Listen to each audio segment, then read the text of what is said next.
Hi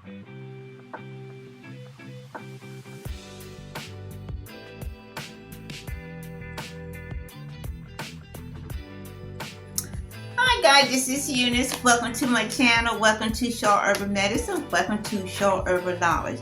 Today we're going to be talking about something really great. We're going to be talking about aiding and helping in blood circulation.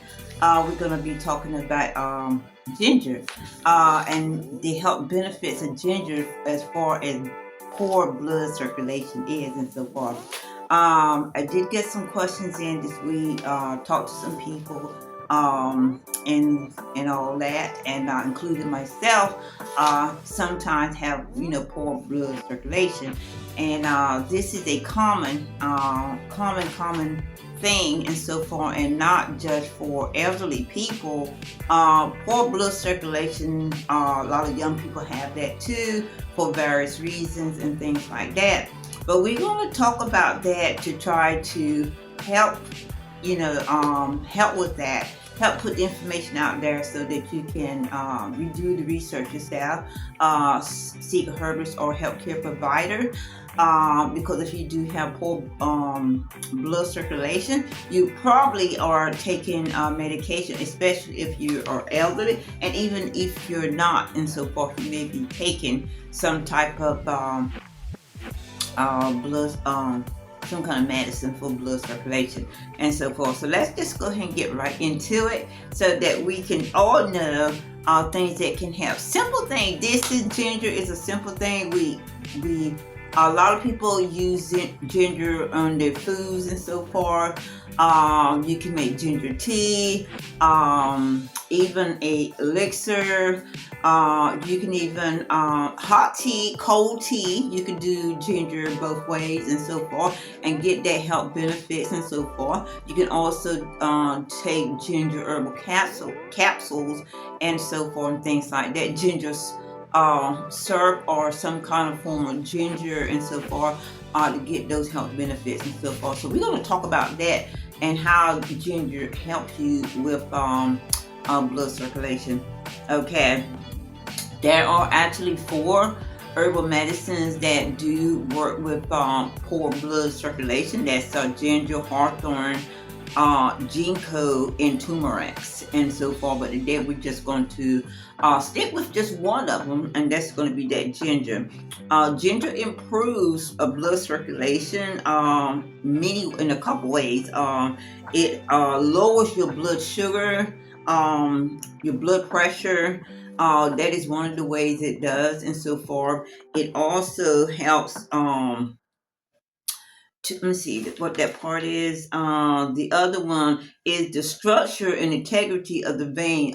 Ginger helps with the structures of the veins, and that also helps open up the vein and so forth, so that the blood flows a whole lot easier. So those are the 2 ways that ginger help with blood circulation, poor blood circulation, and so forth. And a lot of ways that you will know or can know that you do have poor circulation is tingling, numbness, um, and let's see, tingling, numbness in the arms and the leg extremities. This is where it's going to start, in the arms and the legs and things like that, to let you know that there is poor blood circulation. So don't forget that legs and arms, tingle, numbness, and all that in those areas and so forth is a sign of poor blood circulation. Okay. And so those are the couple ways that also ginger help with that and so forth. It helps structure the veins and so forth, so the blood will flow smoothly through the veins and so forth. And it also helps lower the blood pressure and all that. It has anti-inflammatory properties, also by helping to relieve pain and so forth, which means that it's also great for arthritis and so forth. And that is really good. Ginger has that gingivitis properties in it and so forth, and you can always feel that heat, the heat going down in ginger and all that. I love ginger myself. I do. I love ginger. And it tastes good.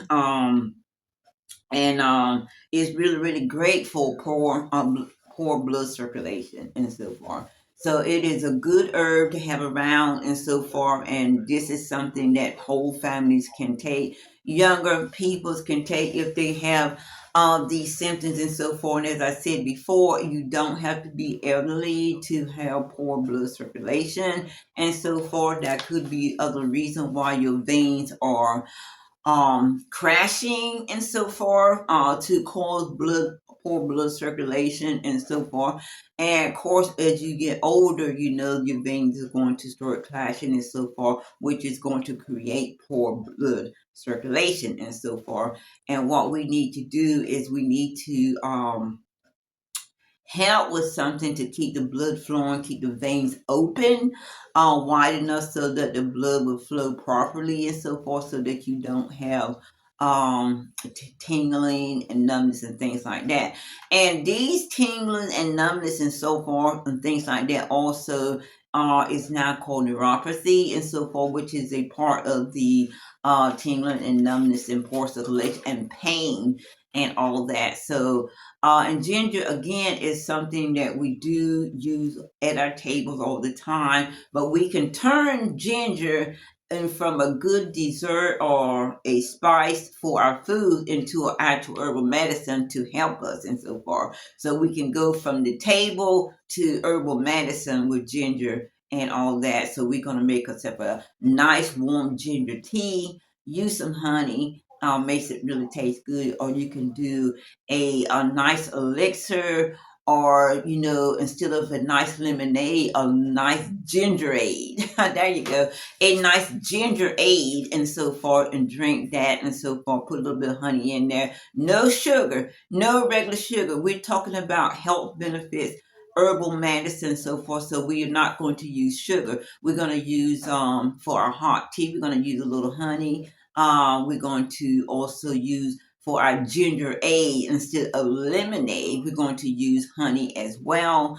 And to get your honey to, of course, to melt into, or you be able to stir it up in your ginger ale, you're going to uh, use it warm, and then put it in the refrigerator, let it cool down, and then drink it. Then it's going to be a ginger ale instead of a lemonade. So you can do that with ginger and so forth. Ginger is really really good and so forth, and you'll start to feel that warmness and so forth. And this is something that you can do on a daily and so forth, to help keep that blood flowing, to help destructure those veins and so forth, by making them healthy and having the blood to flow through the veins properly and so far, to alleviate the numbness and tingles in the arms and legs and extremities, which is on the arms and legs and so forth. So, yeah, I want to let you know that, because this is something that I do myself.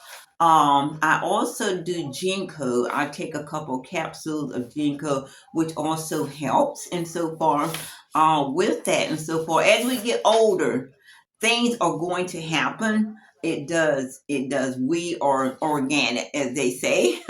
So things are going to break down. We are going to have issues. And if we can help ourselves eliminate some of the harsh chemicals and pills and hard pills and so forth from the traditional doctor, traditional medicine and so forth, to help us, to on a natural way and so forth, it would be better and things like that. But of course, again, if you are older, if you have these issues and so forth, most likely you are already on some type of medication to help poor blood circulation, and so forth. Most people are, and so forth. And ginger is could be an add-on to kind of like help you out and so forth. But seek a herbalist or healthcare provider, because they can let you know about the interaction as far as what you're taking, as to using ginger and all that. So yeah, these are good things. And also too, you can purchase ginger in a powder form from a reliable source. Herbal, one of the company I use, Rose Mountain Herb. That's my source of herbal medicine and the herb. This is the herb. Herb.com is my second source of herbal, where I get my herbal medicine from. And so forth. And I have been using them for years and years and years. I've never had any problem. Everything is organic, and they are sustainable companies and things like that. So I never have any issues with any of the products that I purchase from them and all that. So that's one of the things that you need to do as you get into herbal medicine and so forth, is to make sure you get it from reliable sources and so forth. Even if you buy some ginger capsules and so forth from, let's say, Amazon or some other place, Walmart, whatever, and so forth, just make sure that it's reliable and things like that. So you need to just do a little bit of research on that stuff to make sure that you're getting what you pay for. Because if you're getting something that is not, what is supposed to be 100% ginger and things like that. That means that you're cutting yourself out of some of your health benefits and things like that. And we don't want you to do that. We want you to get the 100% sustainable organic ginger and so forth from a reliable source and things like that. And there are several formulations that you can use um, to formulate ginger so that you can consume it and so forth. Remember, ginger is one of those herbs and spices that we just use all the time in our food on the table. But we are going to take it from the food on the table, and we're going to take and use it as a herbal medicine and so forth for poor blood circulation. And the formulations is tea, ginger ale. I just made that up too, ginger ale. But yeah, you can lemonade, ginger ale. Okay, you can do that. Also you can do herbal capsule. You can do an elixir and so forth. You don't have to actually go as far as doing a tonic with ginger. But those formulations and so forth that I just given you for is going to help improve your blood circulation and so forth. And this is stuff that you can do on a daily and everything. You can, after work, get your nice hot cup of ginger tea, relax, or get you a ginger ale and so forth, to drink, whatever or so forth, or just if you're going to do an elixir, take 4 drops, during the day, whatever. And so for 4 drops, you with an elixir, you're going to have a little dropper that comes with your package and so forth, and you're going to do 4 drops. If you do a capsule, you're going to take a couple capsules in the morning or a couple capsules in the afternoon. So there you have a full go around with the ginger. Um, Formulations, how to take them, and things like that. The whole um, circulation of ginger. So yeah, I do love ginger, and I love feeling that warm heat going down and so forth. And even in the winter time, a lot of people do make ginger syrup for colds and cough and things like that, because it does help break up colds and things like that, which we're not talking about right now. We're talking about poor blood circulation. But I just wanted to say that about the ginger, because people also use that in other ways too for other issues and so forth.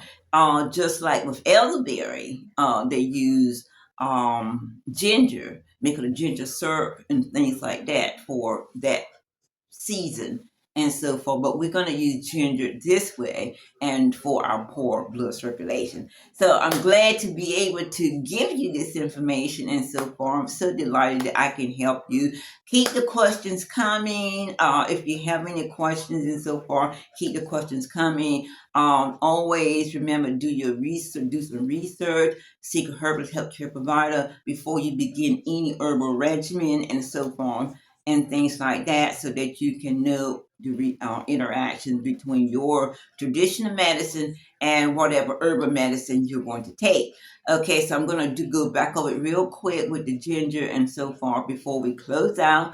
Give you those bullet points and so far of the health benefit of ginger for poor blood circulation. Okay, ginger does have properties in it to help structure. I think it's genus. I'm probably pronouncing it wrong, but it does have that genesize in. It's an ingredient in the ginger that does that. It does help structure the veins and so far to help smooth the blood pressure going through. It does help lower the blood pressure as well. Those, excuse me, are two ways that it does help with poor blood circulation. Ginger does have anti-inflammatory property for pain and joints and things like that, which makes ginger a good herb for arthritis as well. Ginger can be used in four ways. We're taking ginger from the table, and we are making ginger our herbal medicine for poor blood circulation and so forth. The symptoms is it tingling and numbness in the arms and legs and extremities and so forth. Even in the fingers and so forth. Poor blood circulation, and these are the signs, these are the symptoms of poor blood circulation. So when you have this and so forth, go ahead and start adding ginger to your diet and so forth to help you out and all that. So yeah, ginger is really great. Make sure I'm not missing anything. Yep, for arthritis. Yep, I did not miss anything. Also too, I did mention four other herbal medicine. If you don't like ginger, maybe somebody don't. I do. You do have ginkgo, you do have turmeric, and you do have hawthorn berry, which is another herb that I do use as well. So those are herbal medicine that I do use and so forth myself. So hope this has helped you. If it cannot help you, pass it on to someone else that it may can help. Remember, blood circulation does not just go for elderly people; it goes for young people as well, and so forth. And keep keeping your mind is tingling in extremities, arms, legs, and feet. Yep, and fingers. Okay. So those are the signs, tingle and numbness and all that. And I will see you back on a next week with another herbal medicine with some more herbal knowledge. And this is Eunice. Thank you for joining me. Bye.